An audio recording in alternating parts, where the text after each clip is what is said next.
የአብርሽና የሩታ የፍቅር ህይወት እንግዲህ አሳሳቢ ደረጃ ላይ ከወደቀ ሰንበትበት ብሏል ማለት ነው። እንግዲህ ምን አዲስ ነገር አለ? ሩታ እንግዲህ በአዲስ ነገር በአዲስ ሰው ቤት መጣለች ማለት ነው። ምን አይነት ነገሮችን ተናገረች? የሄርሜላስ ጉዳይ ምን ሊሆን ይችላል? የአብርሽና የሩታ ህይወትስ ከዚህ በኋላ በምን አይነት መንገድ ሊቀጥል ይችላል ነው? ወይስ ደግሞ ሩታን በዛው ወልዳ በራሷ ህይወት ልትኖር ነው? እንግዲህ ቡታጅራ ነው ያለችው በነገራችን ላይ ሩታ እስካሁን። አብርሽ ግን ተመልሶ ምንም እንዳልተፈጠረ ኑሮን ህይወቱን እየኖረ ነው የሚገኘው። ከህይወቱ አዲስ ሴት አግኝቷል። ደስተኛ የምታደርገው ህይወቱን ለጊዜውም ቢሆን በሳቅ በደስታ እየሞላችለት የምትገኝ ሴት አለች። ተቆጭ ተቆጣጣሪ የላትም። እንግዲህ በነገራችን ላይ ሄርሜላ ማለት ነው አንዳንዴ ሰው ቤተሰቡን ነው የሚመስለው፣ አስተዳደጉን ነው የሚመስለው፣ ያደገበትን ነው የሚመስለው እና የሆነ ሰው የሆነች ልጅ አንድ ሴት ልጅ ልበላችሁና ጥሩ ባህሪ ካላት ጥሩ ስነ ምግባር ካላት ቤተሰቧን ነው የምታስመርቀው። ምን አይነት ቤተሰብ ነው ወልዶ ያሳደጋት? ምን አይነት መባረክ ነው ይባላል። ጥሩ ነገር ሳታደርግ መጥፎ ነገር ስታደርግ ደግሞ ምን አይነት ቤተሰብ ነው ያሳደጋት? እች ባለጌ የሆነ ባለጌ ወልዶ ባለጌ ያሳደጋት ተብላ እንግዲህ ትሰደባለች። እና ሄርሜላ ማለት ያችናት። በነገራችን ላይ ዛሬ ብዙ የምነግራችሁ ነገር አለ ስለ ሄርሜላ። በጣም አዳዲስ ጉዶች። እህቷ ነኝ ብላ የመጣች አንድ ሴትም አለች። እሱን የተናገረችውን ንግግርም እነግራችኋለሁ። ሌላኛው ደግሞ እንግዲህ ሩታ በአንድ ሰው ቤት መጣ ያወራችውም ወሬ ያለ ውሳኔዋን አሳውቃለች፣ እውነታውን ተናግራለች ማለት ነውና ባጭሩ ስለ አብርሽና ስለ ሩታ ስለ አዲሱ ነገርም እንዲሁም ደግሞ ስለ ወደፊት ስለሚያስቀጥላቸው ህይወት ጉዞ እሱንም እናወራለን። በቅድሚያ እንዴት ናችሁ የተወደዳችሁ ቻናሌ ቤተሰቦች? ላይክ፣ ሼር፣ ሰብስክራይብ ማድረጋችሁን እንዳትረሱ።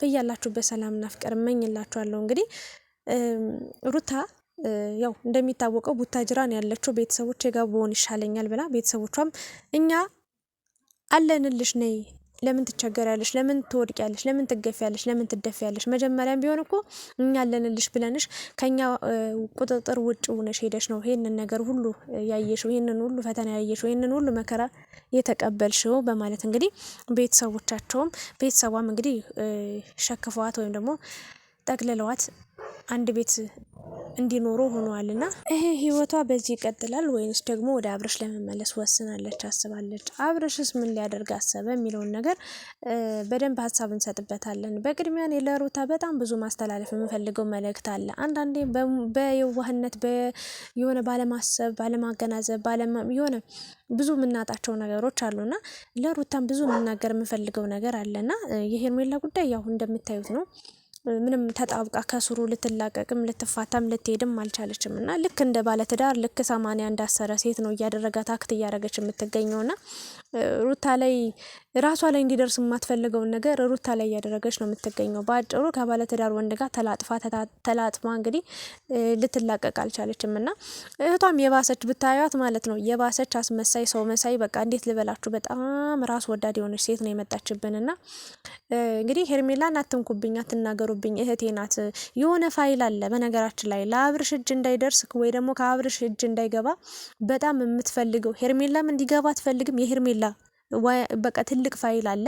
ያንን ፋይል ደግሞ አንድ ልጅ ደርሳበታለች። ለሩታ የምታስብ ለሩታ የምትጨነቅ በጣም በጣም በጣም በጣም ጎበዝ የሆነች ልጅ አለችና ያንን ልትሰጥ ስትል ይህንን ነገር እንድትሸጭ አልፈልግም፣ ይሄ ነገር ከአብርሽ እጅ እንዲገባ አልፈልግም ብላ የሰው ልጅ በጥፊ ስትማታ ሁላለች ማለት ነው። በጣም በሚገርም ሁኔታና አንድ አይነት ናት። ባጭሩ ሄርሜላን ብቻ እንላለን፣ ግን ከሄርሜላ የባሰች ራሱ በጣም ኃይለኛ የሆነች በጣም መጥፎ የሆነች ሴት አለችና ይቅርታ እንግዲህ ካጠገቤ ውሻ እየጮኸ ነው። ያው ማታም ስለሆነ በረንዳ ላይ ሁኜ ስለምሰራ ያው ብርድ ላይ በሆንም ግን ደግሞ የውሾች ድምጽ እየገባ እያስቸገረኝ ነው ማቆራረጠውና በጣም ጥሩ ያልሆነች ልጅ ናት ያለችውና ምን አይነት ነገር እየተፈጠረ እንደሆነ አላውቅም። የእውነት ለመናገር ግን ሄርሜላን የሚያዋርድ ሄርሜላን በቃ በደንብ ሙሉ በሙሉ የሚያጋልጣት ትክክለኛ ማንነቷን ትክክለኛ ባህሪዋን የሚያሳይ ፋይል አለ። ያ ፋይል ግን በቃ አብርሽን መላ ቤተሰቦቿን ያጠመዱት በነገራችን ላይ ማለት ነው። እህቷም ሄርሜላ ብቻ አይደለችም። ከሄርሜላ ጀርባ ራሱ ብዙ ሰው አለ፣ ብዙ ዙሪያው ላይ ያሉ ሰዎች አሉና አብርሽን በጣም እየተሸወደ በየዋህነቱ እየተጠቀሙበት ነው የሚገኙት። አብርሽ ሰው በጣም እስከ ጥግ ድረስ ያምናል። ግን የአሁኑ ማመኑ ደግሞ በጣም ዛሬ ትዳሩን አጧል የእውነት ለመናገር ነገ ደግሞ የልጁን ፍቅር ያጣል። የእውነት ለመናገር ምንም በየቀኑ ከሄርሜላ ጋር እንዲህ በፍቅር ውስጥ ክንፍ እያለ የሚገኝ ከሆነ በምንም ተአምር ልጁን 24 ሰዓት እየሄደ አያይም አይጠይቅም።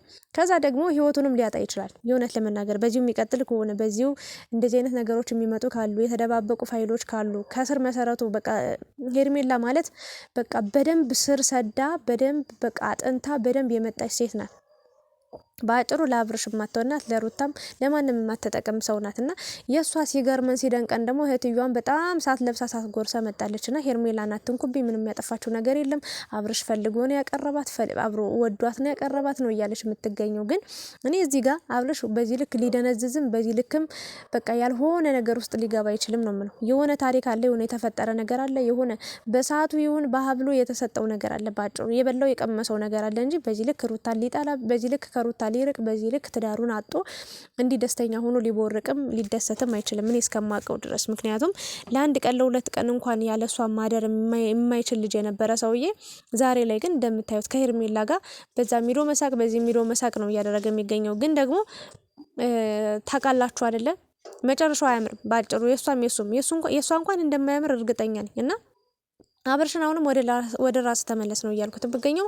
ሩታ ደግሞ ህግ ጀምሮታል። በህግ ነው የተገባ ነው፣ በህግ ነው የምንጨርሰው፣ በህግ ነው የምንፋታው። እሱ እኔም ፈርመናል። ስለዚህ ሁሉ ነገር መጨረስ አለበት ነው እያለች የምትገኘው። ብዙ ሰው ደግሞ ይህንን ነገር አልፈለገም አልፈቀደም እንዲስማሙ ነው እያደረገ የሚገኘውና ሩታ የማትስማማበትን ምክንያት ተናግራለች። አንድ ጥፋት አንዴ ጠፋ እሺ ይቅርታ ተባለ፣ ሁለቴ ጠፋ እሺ ይቅርታ ተባለ፣ ሶስቴ 10,000 ጊዜ ግን እድሜ ልኬን ይቅርታ ሳደርግ አልኖርም። አንድ አይነት ጥፋት አንድ ሰው በቃ በየቀኑ በየሰከንዱ በየደቂቃው በቃ እንዲሰራብኝ አልፈልግም። እና ተረግዞ ጀምሮ እርግዝናው ከታወቀ ጊዜ ጀምሮ እኔ እያለቀስኩ እያነባው ነው ያለሁትና የቤተሰቦች ቤት ተመችቶኛል። ስለዚህ ወደ ህግ ሄዳለሁ፣ ህግ ያለውን ነገር ጨራርሶ ዳኝቶ ይስጠኝ ወይ ደግሞ እሱ ህግ የሚለኝን ነገር እቀበላለሁ ነው እያለች የምትገኘው። የአብርሽም ወዳጆች እንዲሁም የሩታም ወዳጆች አንዳንድ ጥሩና መልካም ልብ ያላቸው ሰዎች ደግሞ እንደዛ መሆን የለበትም፣ ትዳርሽ ህይወትሽ ይሻልሻል፣ ልጁ ቢያንስ ሲወለድ ያስታርቃችኋል፣ አንድ ላይ ለመኖር መክሩ፣ መለያየትማ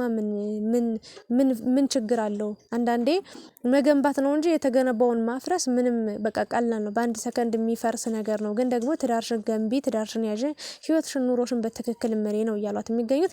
ሄርሜላም እንግዲህ በድብቅ ጠቅልላ ሻንጣዋን አብርሽ ቤት እንደገባች ተነግሯል። በደንብ ብዙ ሰው በቅርብ የሚያውቅ ተናግሯል ማለት ነው። ይሄ ነገር ደግሞ ራሱ በጣም ያማል። በነገራችን ላይ በጣም ያሳምማል። ሩታ በለፋችበት በደከመችበት እሷ በጣም ብዙ መከራ፣ ብዙ ፈተና፣ ብዙ ስቃይ ባየችበት ቤት ሌላ ሴት ስቦርቅ እንደማየት የሚያም ነገር የለም። ግን ደግሞ ሩታ በመሸሸባ ብዙ ነገር አትርፋለች ብዬ ነው የማስበው። በእውነት የእውነት ለመናገር ማለት ነው። እዛ እድሜ ልኳን ብትሰቃይ ብትቃጠል ቤተሰቦቿንም ሳትታረቅ በቃ ባዷን ነበር የምትቀረው። አሁን ላይ ግን ከትዳሯ ባትሆንም ግን ደግሞ አለ አይደለ ከቤተሰቦቿ ጋር ተታርቃ ሰላሙና እየኖረች ነውና እንደኔ ልናገር የምችለው ማስተላለፍ የምፈልገው መልእክት ሄርሜላና አብርሽ የምትደግፉ ሰዎች ነገ ተንጋላችሁ ትቀራላችሁ። እርግጠኛው የምነግራችሁ ነገር ነገ ታፈራላችሁ። ያወራችሁት ወሬ፣ የተናገራችሁት ንግግር፣ አብርሽና ሄርሜላን ፎቶቸውን አቀናብራችሁ የተናገራችሁ ሰዎች ሁሉ ነገ ታፍራላችሁና ግን ለሩታ መልእክት ማስተላልፈው ነገር ይሄን ትዳር፣ ይሄን ህይወት፣ ይሄን ኑሮ አንቺ ነሽ አቋቋምሽው፣ አንቺ ነሽ የገነባሽው፣ አንቺ ነሽ የካብሽው እና ሌላ ሰው መጥቶ ሲያፈራርሰው አንቺ በኖርሽበት አንቺ ብዙ ትዝታ ባለበት አንቺ ብዙ ነገር ባሳለፍሽበት ቤት ሌላ ሰው እንዲፈነጭበት በቃ እንደፈለገ እንዲሆንበት በቃ አትፍቀጅ። ልናገር የምችለው ነገር ሙያ በልብ ነው የሚባል ነገር አለና የሚያደርግ ሰው ደግሞ አያወራም። ዝም ብለሽ በዛም በዚህም እየሄድሽ አትቀረጪ። በነገራችን ላይ ቀረጻ አታደርጊ። በቃ በራስሽ ቤት ነይ። ያለሽበትን ሁኔታ የምንወድሽ የምናስብልሽ ሰዎች አለን። ያንቺን መጨረሻ አምሮ ማየት የምንፈልገው ሰዎች አለን። በቃ ያንቺን ደህና መሆን የምንፈልግ ብዙ ሰዎች አለን። ስለዚህ ደህንነትሽን እያሳወቅሽን በራስሽ ቤት ነይ። በዛም በዚህም ሄደሽ ማውራትም መጨነቅም መጠበብም የለብሽምና እግዚአብሔር ሲፈቅድ ጤነኛ ልጅ ወልድሽ አቅፈሽ ይዘሽ ከዛ በኋላ ወደ ቤትሽ ወደ ትዳርሽ ተመለሽ። ሄርሜላ ብትቃጠል ብትነድ ብትጨስ ማለት ነው ቤትሽ ቁጭ ብለሽ የሚወጣው የሚገባውን ሰው እያየሽ ኑሮሽን ብትኖሪ ብትቀጥይ ደስ ይለኛል። በእልህ በቃ ምንም ከዚህ በኋላ መቼስ እንደው የእውነት ለመናገር አያደርገውም። ሲጀመር አብርሽ አንቺ ወደ ቤትሽ ብትመለሽ አንቺ ብታስተካክዩ የሆነ ነገር የምሬን ለመናገርና ከሄርሜላ ጋር እልህ መጋባት አለብሽ አሁን ባሁኑ ማለት ነው። አንቺ አብርሽን ያንቺ ለማድረግ የእውነቴን በእርግጥ ከባድ ነው። ግን ደግሞ ብልጥ ሴት ከሆንሽ ትዳርሽን ድጋሚ ማግኘት ትችላለሽ። የገነባሽውን ሁሉ የፈራረሰውን ሁሉ ድጋሚ መገንባት ድጋሚ ማስተካከል ትችላለሽ። ምክንያቱም በቃ ፍቅሩ በልብሽ ውስጥ አለ፣ ልብሽ ውስጥ አልወጣም። እሱም በዚህ ፍጥነት በዚህ እንትን በቃ አንቺን አላስወጣሽም። ይወድሻል፣ ያፈቅርሻል፣ ያስብሻል። ስለዚህ ምንድነው ማድረግ ያለብሽ? ቶሎ ብለሽ አብርሽን በእጅሽ ማስገባት፣ አብርሽን በቃ ያንቺ ማድረግ ነው ያለብሽ። ሄርሜላ ከህይወታችሁ ለአንዴና ለመጨረሻ ጊዜ ማስወጣት አለብሽ። አንቺ ማሸነፍ አለብሽ በቃ። ግን አሁን እኔ እንደኔ የምመክርሽ ነገር በዛም በዚህ ሄዶ ማውራት በዚህም በዛም ሄዶ መጨናነቅ ምናምን ሳይሆን ኑሮሽን ኑሪ በቃ። ስለ ልጅሽ፣ ስለ ደህንነትሽ፣ ስለ ጤንነትሽ አስቢ። ከዛ ጊዜ ሲመጣ ወይ ደግሞ ጊዜ ሲኖር ወይ ደግሞ ሁሉ ነገር ሲስተካከል ወደ ራስሽ ተመልሰሽ ያለውን ነገር ለማስተካከል ቤትሽ ገብተሽ ሁሉን ነገር መፍታት ትችያለሽ ብዬ ነው መልእክት ላስተላልፍ የምፈልገው። የምወደው ክስ ምናምን ነገር የሚባለውን ነገር ተዩ። ምንም አብራችሁ ተዋልዳችሁ ኖራችኋል። በደንብ ብዙ ህይወትን ብዙ ታሪክን አሳልፋችኋልና ባለቀ ሰዓት ያልሆነ ንግግር ተናግራችሁ ያልሆነ ታሪክ ውስጥ ተፈጥሮ አንቺም እንዲጠናሽን ከምታጭ ልጅሽንም እኮ የእውነት ለመናገር ማለት ነው ልጇንም የሚያሳጣትን ነገር ነው እያደረገች የምትገኘው። ይሄው አርግዛለች ተብሎ ከተነገረ ጊዜ ጀምሮ ከዛች ደቂቃ ከዛች ሰከንድ ከዛች በቃ እንትን ጀምሮ ቀን ጀምሮ በቃ ሰላም የላት። ሁሌ እንዳለቀሰች፣ ሁሌ እንደተጨናነቀች፣ ሁሌ መከራዋን እንዳየሽ ነው ያለችው ነገር ግን ያ ነገር ደግሞ ጭንቀት ለልጇም ለሷም የሚጠቅም ነገር ስላልሆነ ትጎዳለች። እና ራስሽን አዳምጪ፣ ወደ ራስሽ ተመለሽ። ጊዜውና ሰዓቱ ቦታው ሲደርስ ደግሞ ያለውን ነገር አንቺ ማስተካከል ትችላለሽ፣ ኑሮሽን ማስተካከል ትችላለሽ። ብልጥ ሴት መሆን አለብሽ ብዬ እንግዲህ መልእክቴን ነው የማስቀምጠው። ሄርሜላም እንግዲህ በመጣችበት እግሯ ቀስ ብላ መሄዱ አይቀርም፣ ትሄዳለች ደግሞ እና የኔ ሀሳብ ይሄንን ይመስላል። አብርሽ ደግሞ ወደ ራስ ተመለስ፣ ተረጋጋ፣ ትዳርን፣ ህይወትን፣ ኑሮን የመሰለ ነገር የለም ብዬንም መልእክቴን ነው ማስተላልፈው። እና ዋናው ነገር እኔ የሩታ ደህንነት ያሳስበኛል፣ አልዋሻችሁም። ለምን ልጅ ይዛለች እች ልጅ፣ ሁለት ነፍስ ነች። ገባችሁ? መጨነቅ የለባትም። መብላት የሌለባት እና ያለባት ምግቦች አሉ። ማረፍ ያለባት ጊዜያቶች አሉ። በቃ ብዙ ነገሮች አሉ ሕክምና የሚከለክላቸው። ይህንን አድርጊ ይህንን አታድርጊ ተብላ በጣም በብዙ መንገድ ትመከራለች። ግን ሩታ ያንን ነገር እያደረገች አይደለም። ጭንቀት በጣም በጣም በጣም እንደማይመከር በጣም አይቻለሁ። ለማንኛውም ነፂም ቲዩብ በጣም ጎበዝ ናት። ለሩታ ዘብ ቆማለች። የምር ለመናገር እንደዛ በጥፍ እየተመታች እንኳን ፋይሉን አወጣዋለሁ እኔ ባላየውም፣ ግን አብርሽ ጋር ደርሶ ይህንን እውነት አውቆ ከሄርሜላ ህይወት ለአንዴና ለመጨረሻ እንዲወጣ ሄርሜላም ከነሱ ህይወት እንድትወጣ ያደርጋታል ብላ ነበር ያሰበችው።